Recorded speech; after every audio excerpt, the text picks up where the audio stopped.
이 아침 저희들의 하나님의 말씀 열왕기상 18장 30절부터 39절까지의 말씀을 봉독하여 드립니다.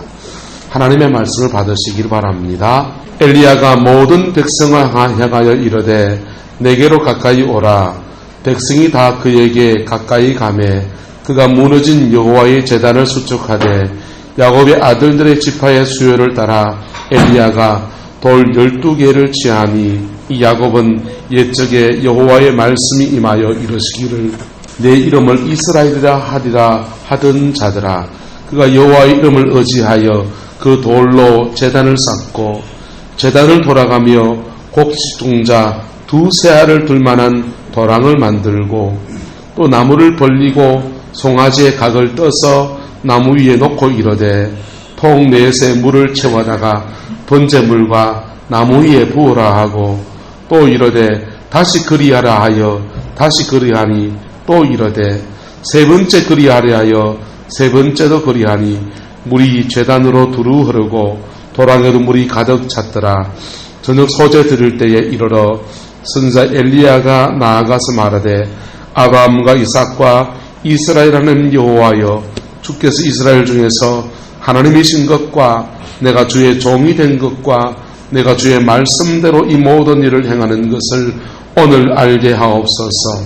여호와여, 내게 응답하소서. 내게 응답하소서.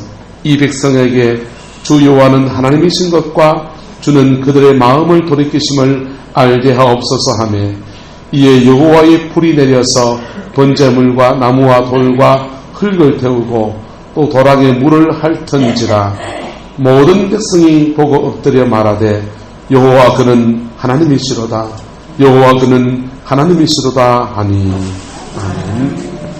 신앙생활을 하면서 세대와 세대를 넘어서 신앙을 잘 지도해 준다는 것은 상당히 어려운 얘기입니다. 한 세대를 지나서 또 한 세대 또 한 세대까지 복음이 그 가정 안에서 잘 전달되어지는 것은 사실은 굉장히 어려운 거예요. 이스라엘 백성들이 애굽에서 나와서 제1세대는 광야 생활만 하다가 거의 다 돌아가셨어요. 하지만 그들이 광야를 보내면서 하나님의 살아계심을 매일매일 경험했어요. 매일매일 뭐가 내리고요?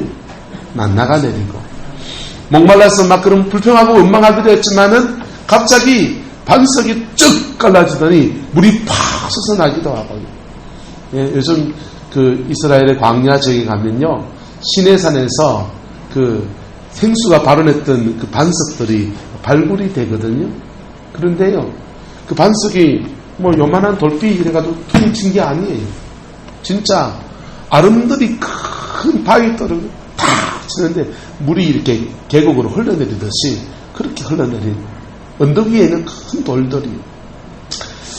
시내산에 가서는 십계명의 돌판을 받아 내려오는데 하늘에서 불이 확 돌고요, 구름 기둥이 막 움직이고요, 그런 것들을 너무나 경험했던 광야 생활이 때로는 힘들기도 했지만은 하나님의 살아계심을 부인할 수 없는 하나님의 살아계심을 경험한 백성들이 바로 1세대입니다. 그 다음요, 1세대의 신앙을 이어받아서 광야에서 태어난 사람들이요, 여호수아와 함께 가나안 땅을 점령해 들어갑니다. 점령해 들어가는데 31개의 성을 초토화시키면서 그 가나안 땅의 성들을 빼앗는 것. 2세대의 신앙들의 고백도 만만치 않은 고백들이 있죠. 하나님과 함께 승리하고 하나님과 함께 이겼고 하나님과 함께 모든 것을 누리는 그런 축복의 세대가 되었습니다.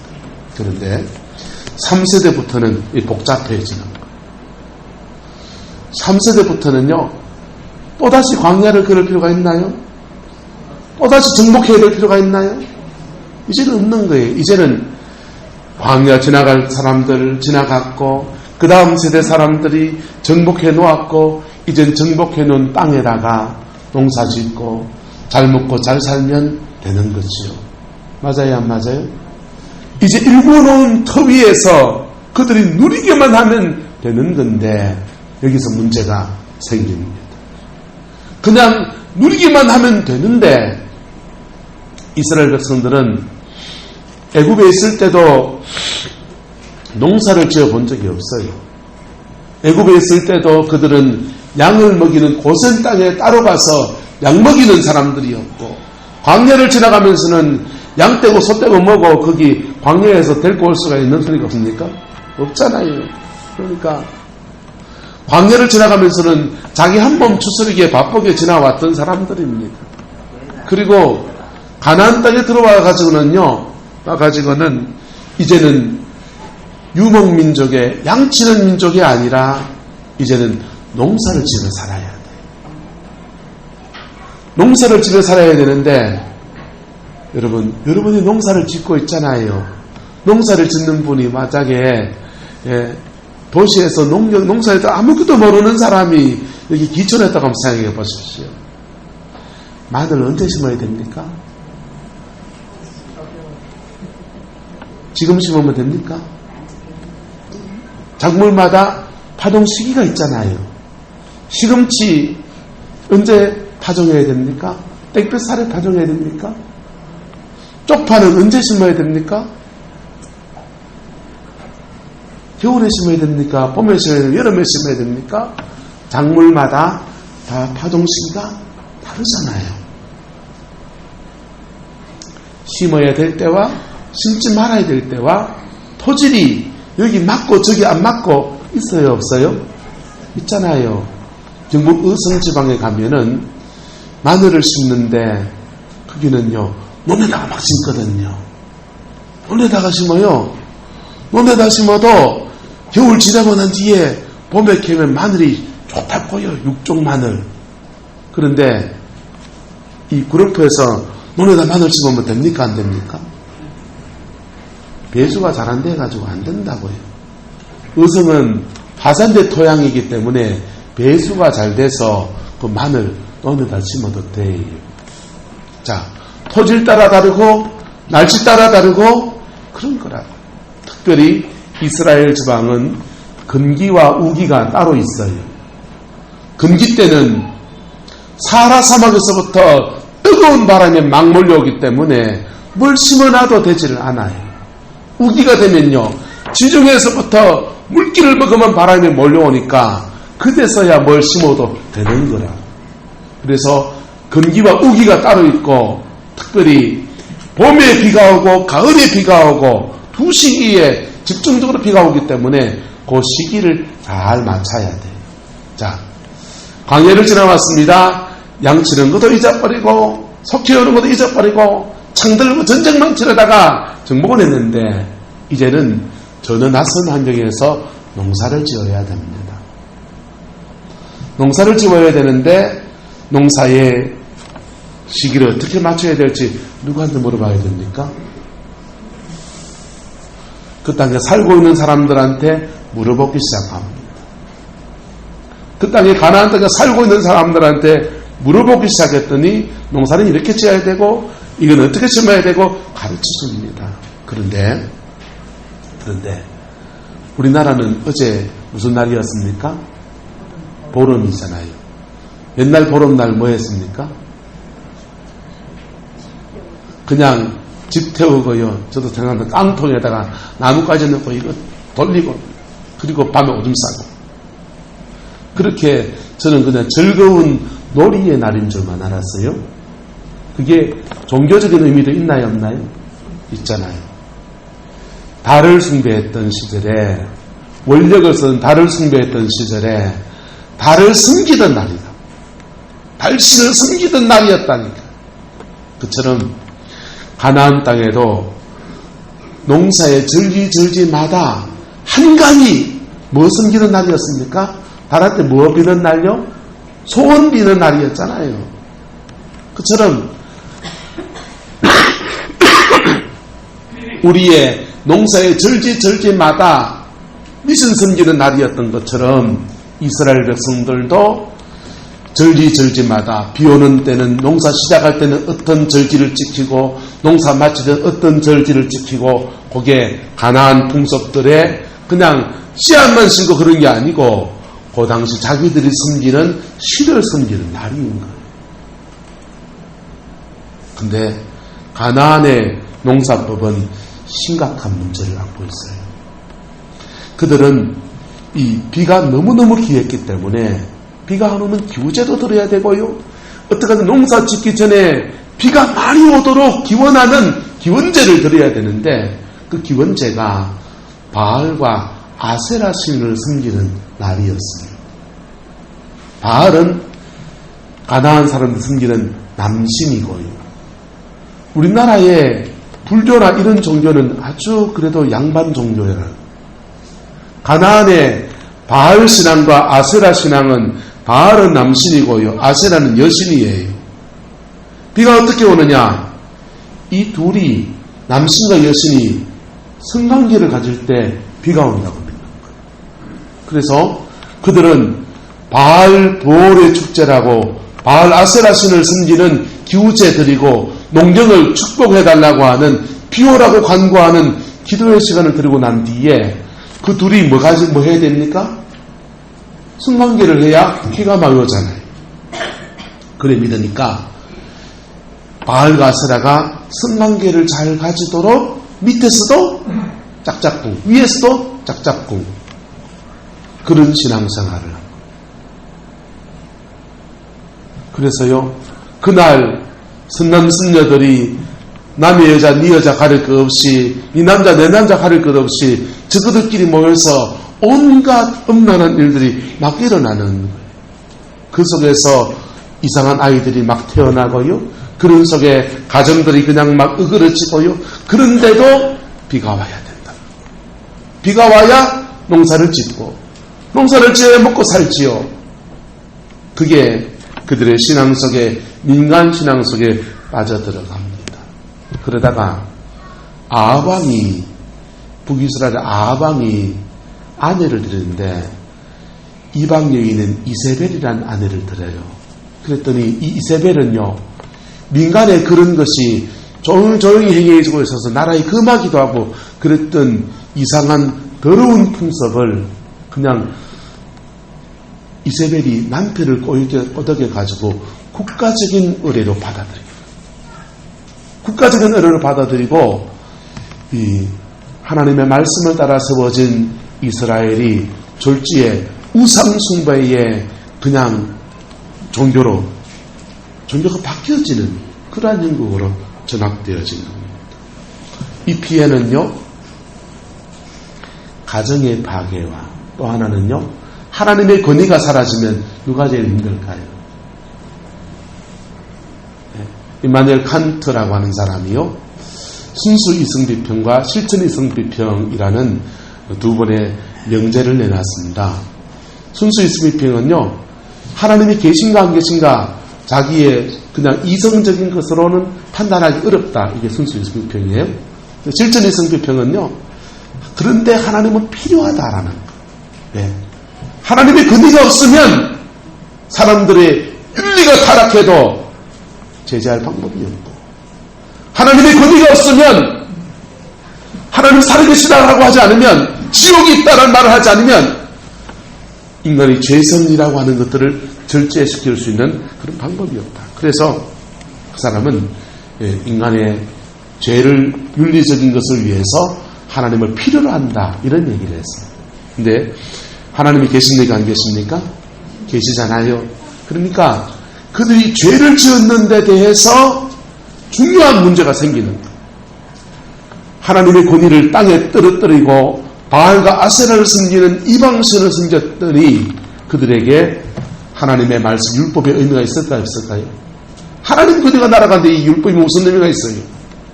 율법의 의미가 없으니까 누가 제일 고생하느냐? 가난한 사람이 제일 고생해요. 누가 제일 고생해요? 가난한 사람이. 여러분 나라에 법도가 있어야 누가 보호받습니까? 가난한 사람이 보호받아요. 삼성의 이재용 씨는요 나라에 법이 없어도 스스로를 보호할 수 있는 능력이 있습니까? 없습니까? 스스로 보호할 수 있어요. 돈 가지고 어떻게 해서 스스로 보호할 수 있어요. 안 되면 딴 나라 이민 가도 되고요. 별 일이 다 있다고요. 그런데 한차자 권사님이 나라에 법이 없으면 어떻게 됩니까? 누가 보호해 줄 자가 없는 거예요. 저와 여러분 같은 사람들이요 나라에 법도가 없으면 제대로 보호받지 못하는 거예요. 아합 왕이요 아방이 냉장고가 없던 시절이니까 신선한 야채를 먹고 싶습니다. 공장에서 내려다 보니까 저기 나물밭 하면 채전하면 딱 좋은 밭이 하나 있어요. 이거 그만 내가 하면 되겠네. 그래서 그 밭주인이 누군지 알아보니까 나봇이라는 사람이에요. 그거 팔아라. 왜? 냉장고가 없으니까 신선한 야채를 먹고 싶다, 안 먹고 싶다? 먹고 싶은데 집 바로 앞에, 궁전 바로 앞에다가 나물밭이 있으니까 그걸 사가지고는 당신의 그냥 텃밭을 하고 싶은 거예요. 팔아라고 하니까 나봇이 팔지 않습니다. 하나님께서 조상 대대로 우리 가문에 내려주신 땅이니까 팔지 않겠습니다. 신앙 때문에 못 팔겠다는 겁니다. 그랬더니요, 아비요, 그 나물밭 사가지고 상추도 부추도 마음 놓고 신선한 거 먹고 싶은데 안 됐네. 왕인데도 이러는 거예요. 뭐가 있기 때문에? 하나님의 법이 있기 때문에. 그런데요, 이세벨이 그럽니다. 당신 그 앞집에 있는 그 나물밥 때문에 무슨 고민을 할 필요가 있노? 그리고는 거짓 정의를 세워가지고요, 나봇이 아합왕을 저주했다고 모함을 하게 합니다. 그리고는 나봇을 죽여버려요. 그리고 그 나물밭을 누구 것을 만듭니까? 자기 거를 만들어요. 여러분, 나라에 하나님이 계셔야 법도가 제대로 세워질 텐데 법이 그냥 엉망진창이 되어버렸어요. 또 하나는요, 가정마다 그냥 바알보올의 축제에 갔다가 이 여자 저 여자 그냥 막 온갖 일이 벌어지고는 그것이 여파가 돼서 가정에 심각한 파괴가 옵니다. 요거는 그들이 지은 죄 때문에 즉각적으로 받게 되는 것들이에요. 그런데 우상 숭배를 하면 하나님의 십계명의 법에는 어떻게 되어 있습니까? 죽는 거거든요.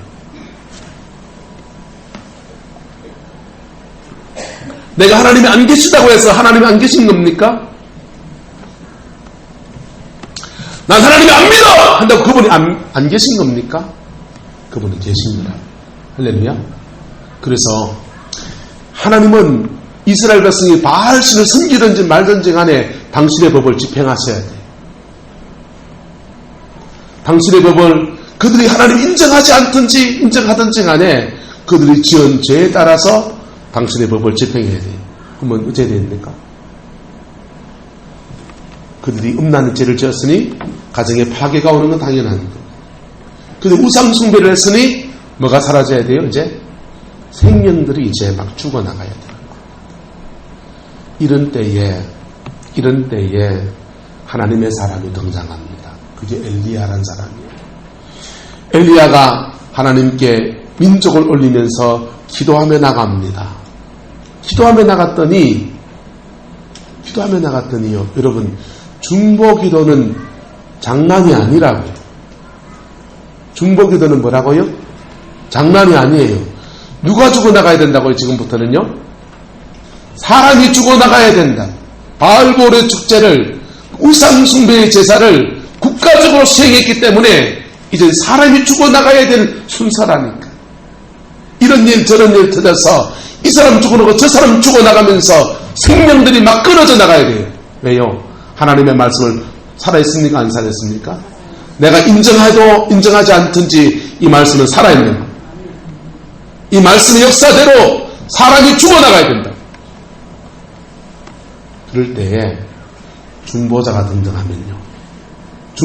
등장하면 이상한 일이 생기는 거예요. 중보자가 등장하면 이상한 일이 생기는 거예요. 사람이 죽어나가야 되는데 무슨 일이 생깁니까? 3년 반 동안 뭐가 오지 않게 됩니까? 비가 오지 않게 됩니다. 여러분, 사람 죽어나가는 게 좋아요? 3년 반 비가 안 오는 게 좋아요? 어석권사님, 3년 반 비 안 오는 게 좋아요? 사람 죽어나가는 게 좋아요? 예. 그게 하나님과 엘리야 사이에 맺어진, 중보하면서 맺어진 언약처럼 둘만의 비밀인 거예요. 이걸 딴 사람들은 알까요, 모를까요? 이스라엘 백성들은 하나님을 인정하지 않고 이 말씀의 권위를 인정하지 않으니까 그들은 이거 모른단 말이에요. 그래서 3년 반 동안 비가 오지 않습니다.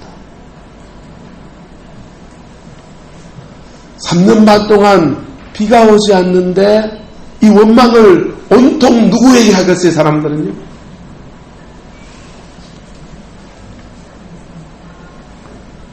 이 원망을 엘리야에게 해야 되는 겁니다.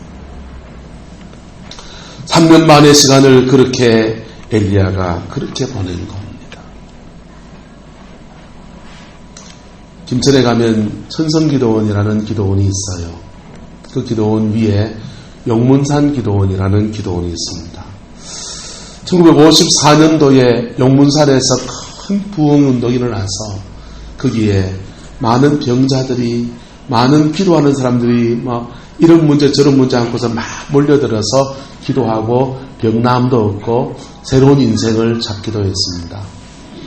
조영기 목사님도 용문산 기도원에 가서 당신의 폐병이 다시금 나았어요.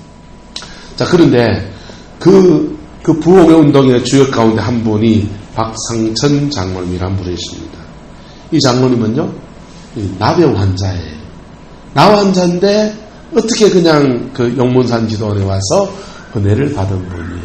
근데 평생에 나병이 있어서 사람들 앞에 자기를 드러낼 수 없는 사람이 기도로 몰입해 가다가 성령의 불을 받아서 몸이 낫고 나니까 손이 오그라진 조각손인데 이 손만 얹으면 병이 막 낫는 거예요.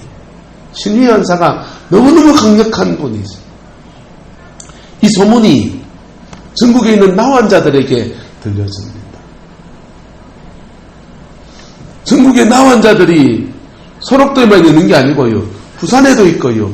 대구에도 있고요.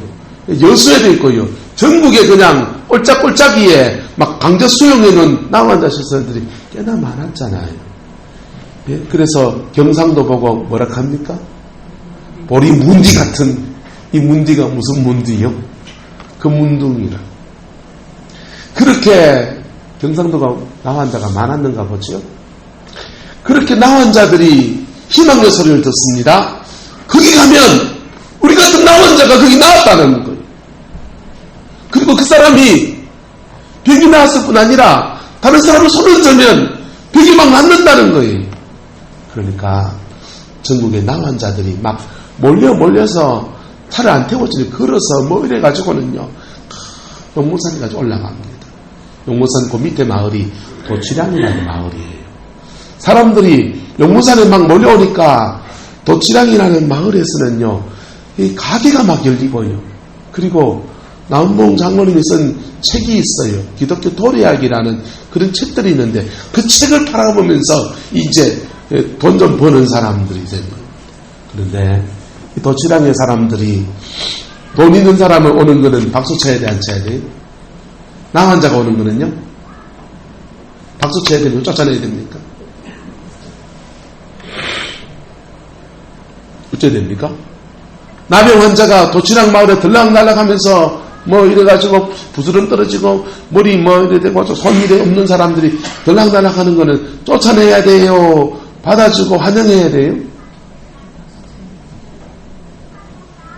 동네에서 쫓아내기 시작. 짝대기를 두고, 지게 짝대기를 두고 쫓패고요. 예? 나 환자들이 피를 철철 흘리면서 쫓겨나가고, 불상사가 발생하는. 서울에서 새벽기도 재단을 쌓으며 기도하던 한 권사님한테 하나님이 중보하라는 사명을 주십니다. 이 권사님이요, 알지 못하는 하나님의 인도하심을 따라서 그 김천의 용문산까지 왔어요. 그리고는요, 그 하나님의 명령 때문에 그 산속에 들어가서 중보기도를 시작하는 거예요. 재앙이 나 환자들을 쫓아내고 거기서 일어난 죄 때문에 하나님께서 진노하시고 거기 틈을 누가 엿보나요? 사단이 엿보잖아요. 사단이 엿본다는 것을, 그래서 그 마을에 재앙이 떨어진다는 것을 보여주셔서 이것을 중보기도 하면서 기도하며 나갑니다. 산속에 갈 데가 없어가지고 암자 절간에 가가지고는 방 한 칸을 빌려가지고는 그다 십자가를 꽂고 기도하고 한 게 지금은 김천의 천성기도원이라는 기도원이 됐어요. 자, 거기 기도한다고 뭔 일이 납니까? 이상하게 도취량이라는 마을에서는 자꾸만 속아주고 나가는 거예요. 그 기도원 원장님하고 개인적인 가까운 사이가 돼서 얘기를 나눕니다.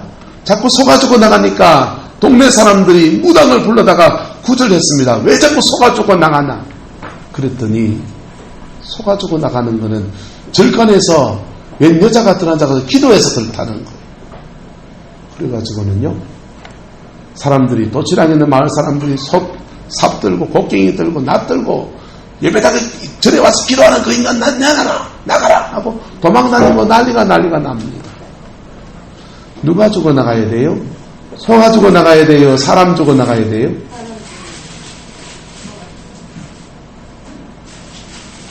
여러분, 소가 죽어 나가야 됩니까? 사람 죽어 나가야 됩니까?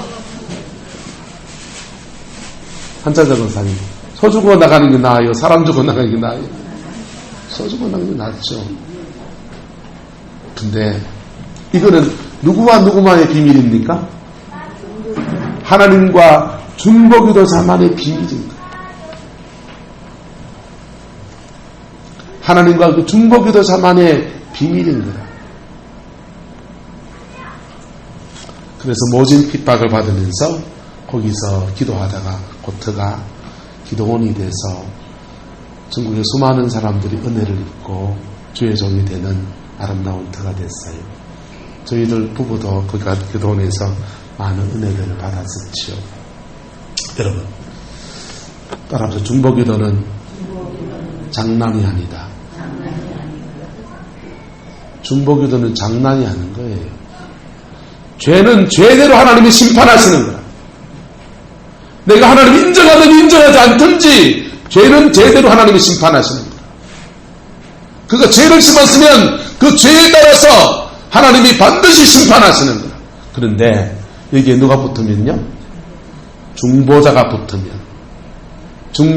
붙으면 그 재앙이 깊게 떨어진 일들이 흔하게 일어나는 거야.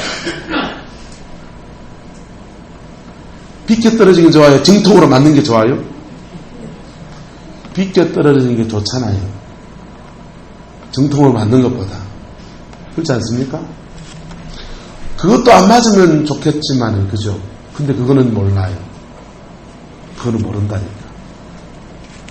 어쨌든, 그런 일들 속에 하나님의 사람이 3년 반 동안 간구하며 매달리며 기도했더니, 정말 3년 반 동안 비가 오지 않는 재앙이 떨어져요. 그것이 이스라엘 백성들에게는요, 제 손톱 밑에 뭐가 아프다고? 가시래기 아프다고요. 사람 죽어 나가야 될 징벌이 비 오지 않고 농작물이 안 되고 경제가 파탄나고 하는 것들에 대한 그 아픔과 몸부림들이 그냥 가슴 속에서 꿈틀꿈틀거리는. 3년 반이 지났습니다. 하나님의 사람 엘리야가 이제 아합 앞에 등장해서 갈멜산에서 아세라 신자 바알 아세라 신자 850명과 하나님의 사람 엘리야와 850대 1의 그 영적 전쟁이 펼쳐지는 것. 850대 1의 영적 전쟁이 펼쳐지면서 불이 떨어지는 사람이 진짜 살아계신 신이 누군가, 바알과 아세라가 살아있는가, 하나님이 살아계신가, 이것에 영적인 전쟁들이 펼쳐집니다. 바알과 아세라 신을 섬기는 사람들이요, 자기 몸을 상하게 하기도 하고 이렇게 저렇게 회개한 짓들을 해가면서 아마 평소에 했던 온갖 음란한 일들을 해가면서 막 불이 떨어지기를, 비가 오기를 아마 그랬겠지요. 그 끝나고 난 뒤에 엘리야가 모든 백성들 앞에 홀로 서서 하나님 앞에 제단을 쌓고 기도하며 나갑니다. 이 제단을 쌓고 기도하는 순서들을 한번 보세요.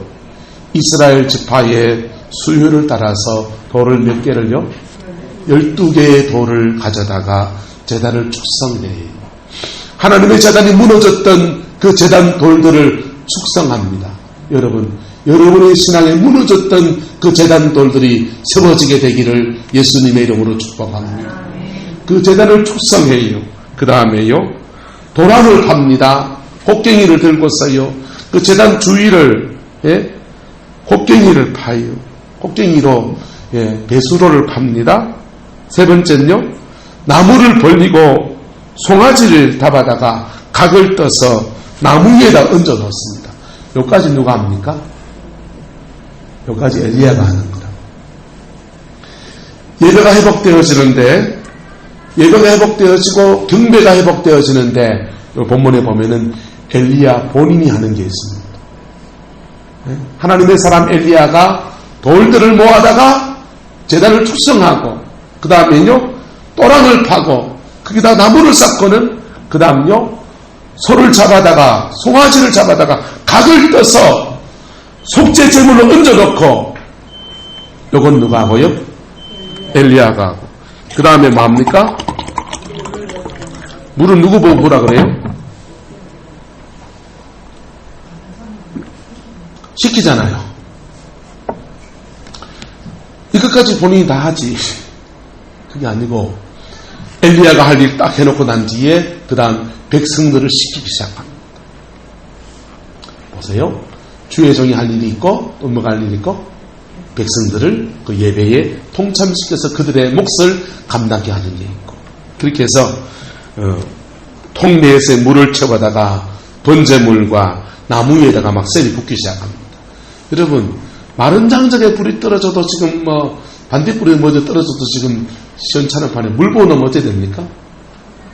불이 떨어져도 탈똥말똥한 그런 상황을 만들어 놓습니다. 그런데 세 번이나 물을 붓게 합니다. 세 번이나 물을 붓게 한 것은 하나님의 백성들이 이 제사에 뭐하게 하는, 동참시키는 것과, 그들이 그리고 정말 불이 떨어졌을 때에 진짜 얼마나 큰 불이었는지를 본인들이 확인하게 하기 위해서. 그래서 통이 제단에서 두루 흐르고 또랑가에도 물이 이제 가득하게 찼다 그랬어요.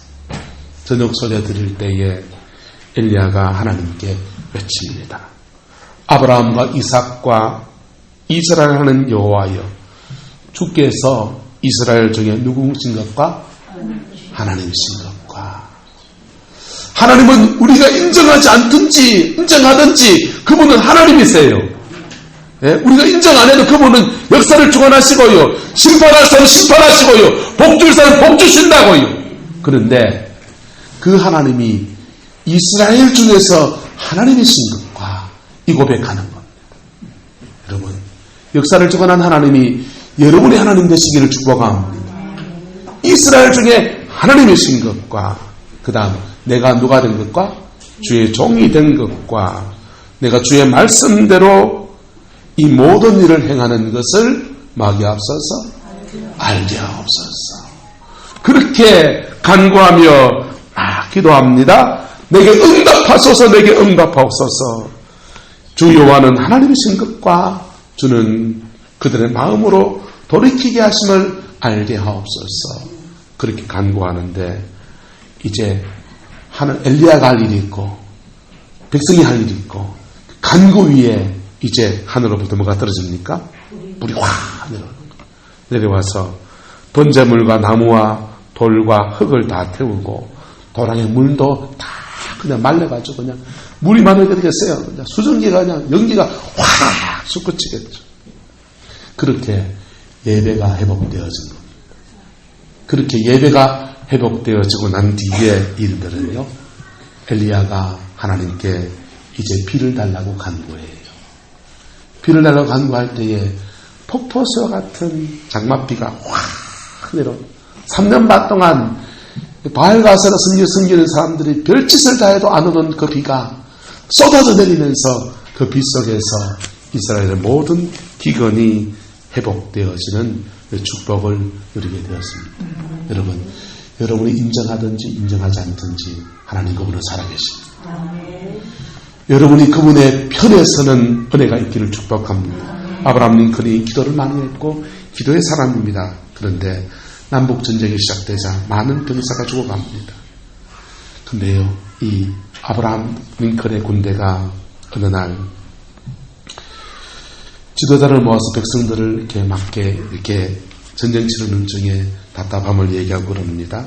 한 교회 목사님이 그렇게 이렇게 말합니다. 각하, 우리 하나님은 우리 북군의 편에 서서 북군을 승리케 해달라고 날마다 제가 기도하고 있습니다. 반드시 승리할 것입니다. 그러니까 링컨이 말이에요. 그렇게 기도하지 마십시오. 하나님이 우리 편이 될 게 아니고 우리가 주님의 편에 서야 합니다. 하나님은 역사를 주관하시는 분이세요. 여러분이 인정하든지 인정하지 않든지 그분의 손안에 있는 거라. 그런데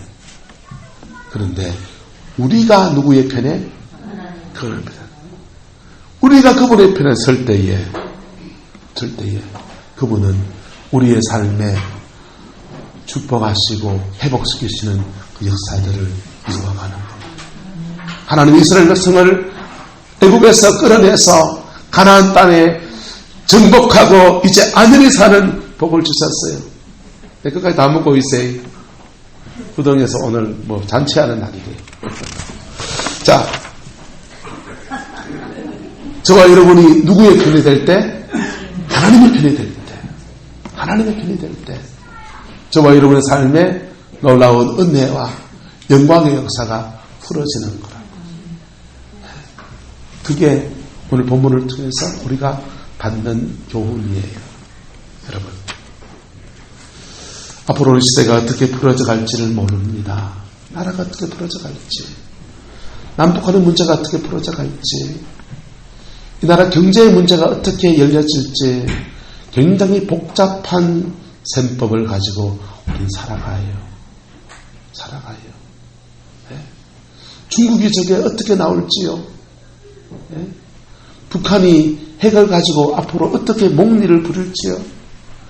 트럼프 대통령이 미국 우선주의를 택해서 가는데 그 양반이 어떻게 행할지를 모르는 그런 시대를 갑니다.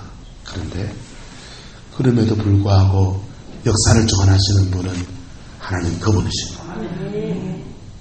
역사를 주관하는 분은 누구라고요? 하나님 그분이시라고. 그 사람이 인정하든지 인정하지 않든지 역사를 주관하는 분은 하나님 그분이시라고. 그분의 뜻 앞에 우리가 믿음 가지고 가면 그분은 우리의 삶에 놀랍게 역사해 가는 겁니다. 여러분, 우리가 죄를 지었으면 어떻게 해야 됩니까? 회개해야 되잖아요. 근데 본인들이 회개하지 않을 때 누군가가 필요하냐? 바로 중보자가 필요한 거예요. 중보자가 대신해서 회개하고 그들에게 중보할 때에 하나님은 이상하게 오늘 엘리야의 경우처럼 그 재앙이, 그 징벌이 비껴 떨어지는 일들이 일어나는. 누가 있을 때에? 중보자가 있을 때. 직방으로 맞는 게 좋습니까? 비껴 떨어지는 게 낫습니까? 직방으로 맞는 것보다는 중보자가 비껴 떨어지는 게 좋아요. 그런데 그것도 안 맞는 게 좋잖아요. 그러면 우리가 뭐 해야 되느냐?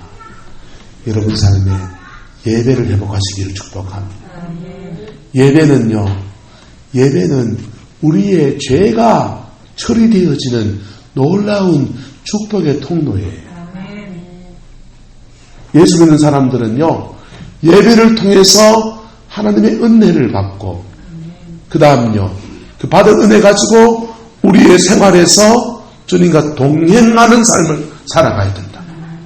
그런데 주님과 동행하는 삶을 살아가야 되는데 살다 보면 넘어질 때가 있습니까? 없습니까? 있잖아요. 넘어질 때가 있는 것을 가지고 그 마음을 가지고 예배의 자리에 나오면 진정한 예배를 주님께 드릴 때에 그 예배 속에서 우리의 죄가 어린 양 예수에게 넘어가 버려요. 그게 진정한 예배예요. 이스라엘 백성들은요, 하나님을 배반하고 바알과 아세를 섬기는 그 우박 이상한 종교로 그냥 확 넘어갔더니 예배가 끊어져 버렸어. 예배가 끊어지니까 죄가 넘어가고 안 넘어가고? 죄가 안 넘어가니까 죄에 대한 것 쥐가 다 당하는 거예요. 진정한 예배를 드리는 사람은요, 그 죄는 뭐가 따르고? 욕심이 잉태한 적 죄를 낳고, 죄가 장성한 적 뭘 낳고요? 사랑을 낳고. 그게 진정한 예배를 드리는 사람은 그 예배의 시간에 죄가 넘어간다니까. 누구에게? 보혈의 피를 흘려주신 예수 그리스도에게.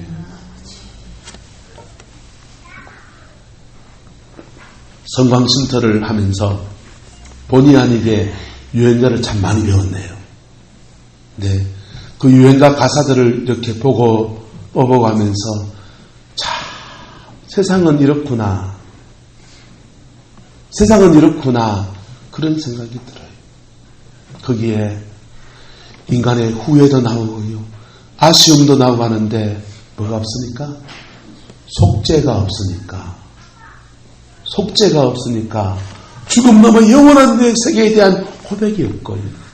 속죄가 없으니까 마음 하나를 내려놓는 게 말처럼 쉽고 안 쉽고?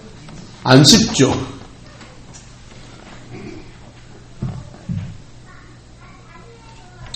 우리가 진정한 예배를 드릴 때 죄는 넘어간다고. 예수 보혈의 피 때문에. 그래서 기독교 예배는 십자가가 중심이 되는 거예요. 예배 생활 똑바로 안 하는 사람들은 죄가 안 넘어간다니까. 죄가 안 넘어가니까 지가 당하는 거지 뭐요. 자기가 지은 죄를 자기가 당하는 사람들의 이야기는요, 여러분, 하나님은 우리를 축복하시는 분이세요. 하나님은 뭐 하시는 분이라고요? 축복하시는 분이다. 그런데 하나님의 법은요, 재앙도 얘기한다니까, 저주도 얘기한다니까. 그거 다 짊어지신 분이 누구십니까? 예수 그리스도. 죄가 예수님에게 넘어가면 우리는 재앙을 당한다, 안 당한다? 안 당하는 거죠. 그래서 예배가 중요한 거라고.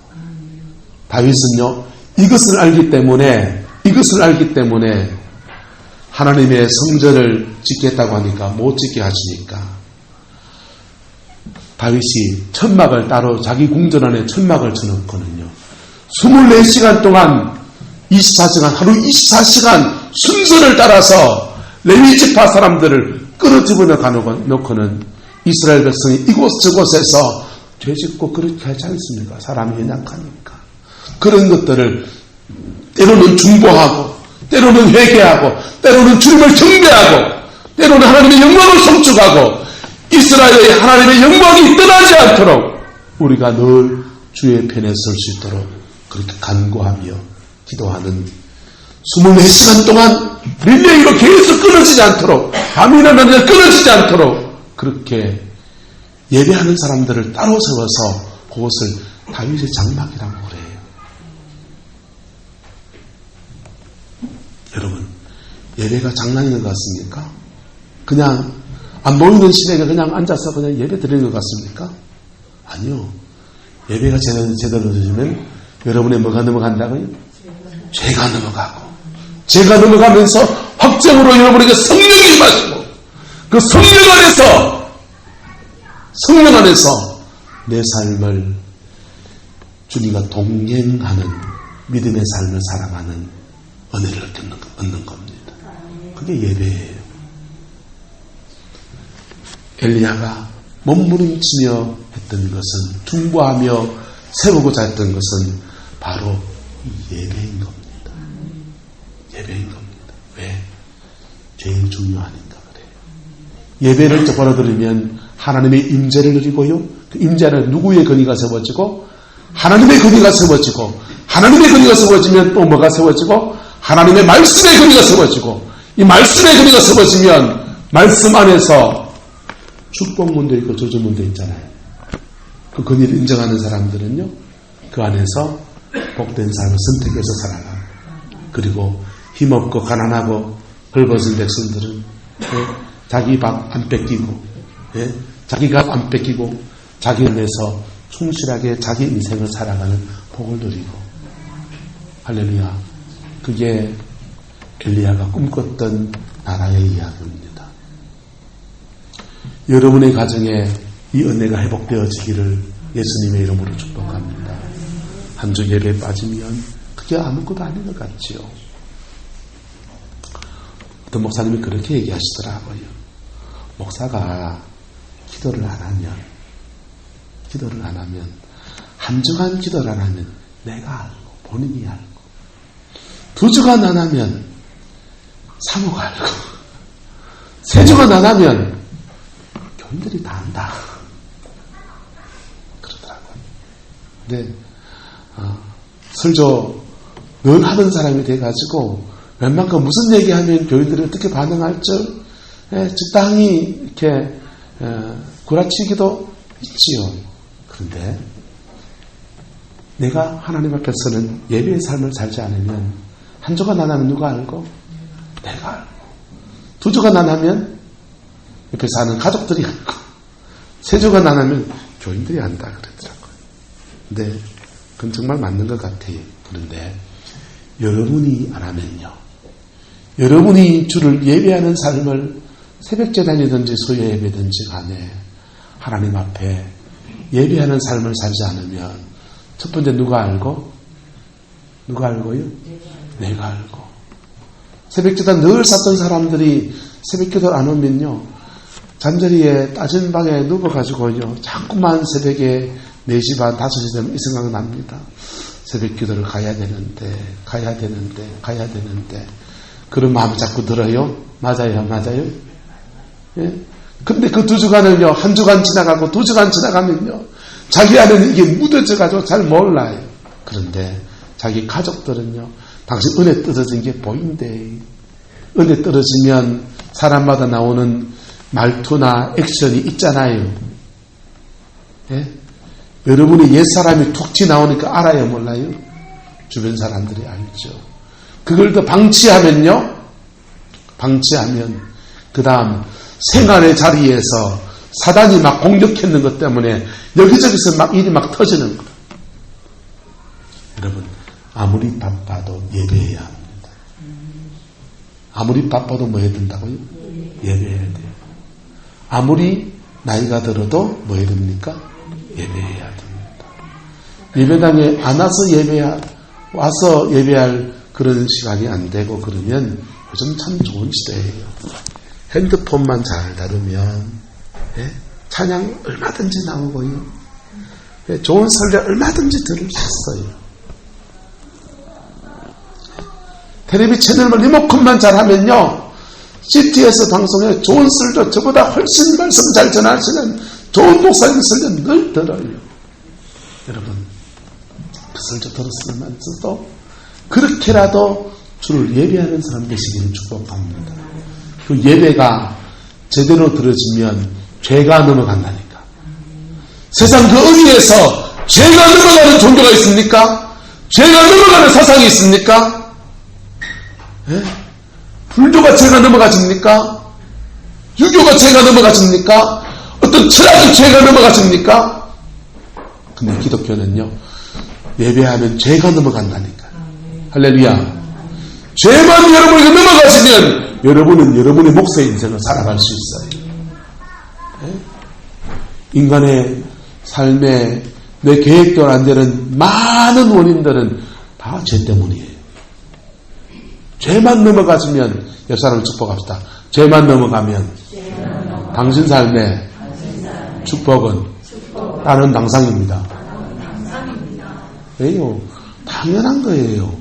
죄만 넘어가면 여러분의 재능을, 여러분의 재주를, 여러분이 알고 있는 지식이 100% 활용돼요. 사단의 방해를 받지 않고 쫙 펼쳐갈 수 있어요. 죄만 넘어가면 되는 거예요. 죄가 안 넘어가니까 계속 사단이 꼬이고요. 죄가 안 넘어가니까 자꾸 원수마귀가 여러분 사람을 괴롭히는데, 죄만 넘어가면 사단이 여러분 사람을 못 괴롭혀요. 못 괴롭히고 하나님이 임재가 늘 덮어준다고. 네? 그때부터는요, 기도한 대로 응답받게 되었어요. 이번에 가가와 도요코라는 사람이 있습니다. 근데 이분의 업적 가운데 이런 일이 있습니다. 태평양 전쟁이 펼쳐져서 일본이 1945년도 이제 8월 15일 날 이제 종전선언을 하잖아요. 그런데 핵폭탄이 꽝 떨어지고 난 뒤에, 첫 번째 떨어지고 난 뒤에, 이제 일본 졌다. 독일은 이미 망했고, 졌고, 이제 일본이 졌다.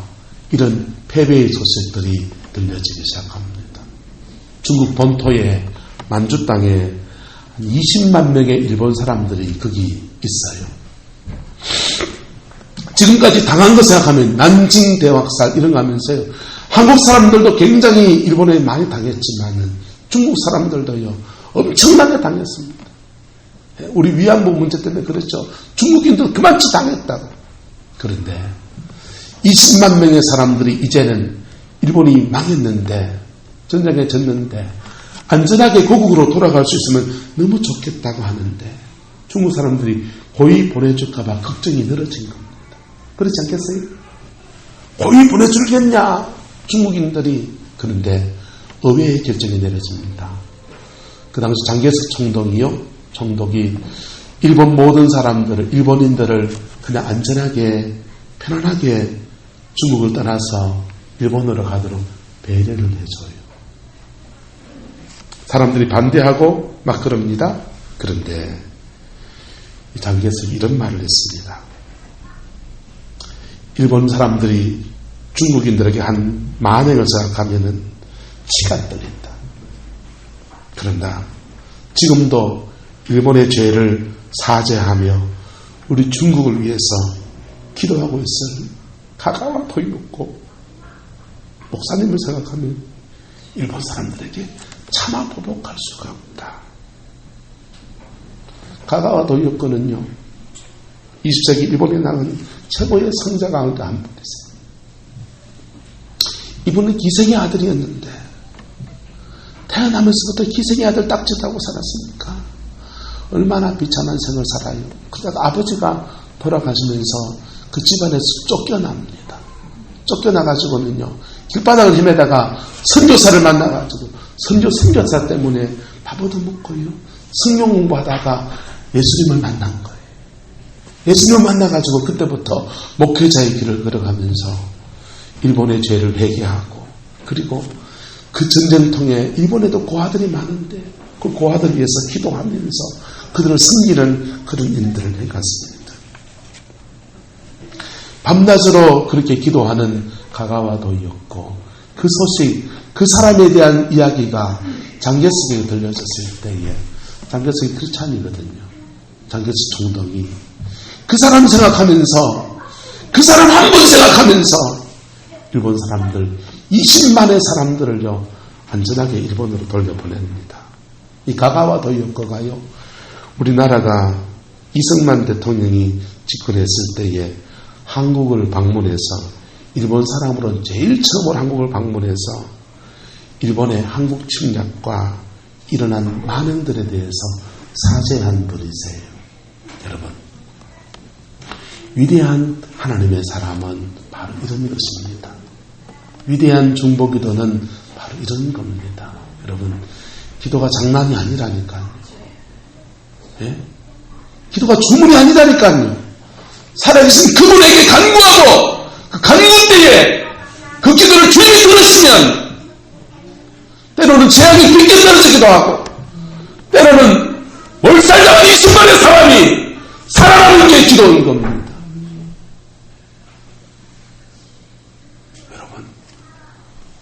여러분의 남은 생에 무엇으로 사시겠습니까? 텔레비 보다가 세월 다 보내시겠습니까? 예배하고 기도하는 사람 되시기를 축복합니다. 그러면 여러분의 자녀 세대에는요, 하나님의 또 다른 일들이 일어나게 되는 거예요. 엘리야는 그 길을 걸어갔고요, 가가와도였고 한 사람 때문에 일본의 만행이 용서받고 20만의 사람이 살아 돌아오는 축복의 문도 열려지는 겁니다. 그 역사를 함께 이루어가는 저와 여러분 되시기를 예수님의 이름으로 축복합니다. 새벽에 이거 물어봤었어요. 내가 이 자리에 와서 새벽제단 안사하면 우리 가정에 누가 기도할 사람 있다 손 들어보세요. 이랬더니요, 안종분 목사님 혼자 계시더라고요. 여러분이 동일한 질문을 들어봅니다. 여러분 가정에 기도의 단을 내가 안 쌓으면 내 뒤에 누가 또 기도하면서 중보하며 가는 사람이 있다. 마음의 한번 손을 들어보십시오. 그게 없다면 누가 해야 됩니까? 그게 없다면 바로 내가 해야 되는 겁니다. 할렐루야. 그러한 사람, 그 길을 걸어가는 저와 여러분 되시기를 주님의 이름으로 축복합니다. 여러분, 기도하는 것도 습관 들이기 나름이에요. 쉽지 않은 거예요. 그런데 그 습관 들으시면 평생에 유익하고요. 나이가 들수록 유익하고요. 예? 천국 문 앞에 섰을 때 유익하고요. 3대가 유익하고요. 예? 그 놀라운 복이 있는 것입니다. 할렐루야. 기도하겠습니다. 사랑과 은혜가 많으신 아버지 하나님, 주님을 사랑합니다. 주님을 의지합니다. 오직 예수님 안에서 승리의 길을 걸어가는 저희들에게 우리 하나님 축복하여 주옵소서. 여호와께서 함께해 주시기를 원합니다.